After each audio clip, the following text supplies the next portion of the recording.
বন্ধুরা সচিনের 25 বছর আগের রেকর্ড ছুঁয়ে ফেললো রোহিত শর্মা, তাও লজ্জায় মাথা হেঁট।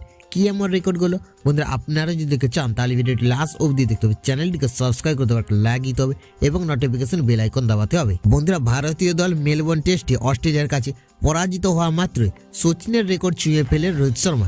কিংবদন্তি সচিন টেন্ডুলকারের রেকর্ড ছোঁয়া সাধারণত গর্বের বিষয় হিসেবে বিবেচিত হওয়া সব ক্রিকেটারের কাছে, তবে রোহিত শর্মা সচিনের এমন একটি রেকর্ড ছুঁয়ে ফেলেন মেলবোর্ন টেস্টে ভারতীয় দল পরাজিত হওয়ার পরে, যা মোটেও খুশির খবর না।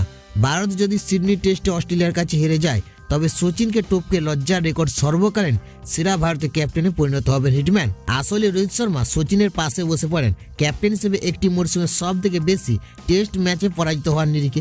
ভারত এখনো পর্যন্ত মোট 5টি টেস্টে পরাজিত হয়েছে 2024-2025 মরশুমে রোহিতের নেতৃত্বে। বন্ধুরা একটি মরশুমে ভারতের অধিনায়ক হিসেবে সব থেকে বেশি টেস্টে হারে যুগ্ম রেকর্ড এটি। বন্ধুরা ভারতীয় দল মোট 5টি টেস্ট ম্যাচ হারে 1999 থেকে 2000 মরশুমে সচিনের নেতৃত্বে।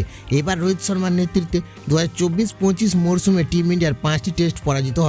ভারত যদি সিডনি টেস্টে অস্ট্রেলিয়ার কাছে পরাজিত হয় তবে রোহিতের নেতৃত্বে চলতি মরশুমে 6টি টেস্টে হারবে ভারতীয় দল। বন্ধুরা সেই ক্ষেত্রে এই প্রথমবার ভারত একই মরশুমে হাফ ডজন টেস্টে পরাজিত হওয়ার হতাশাজনক নজির গড়বে।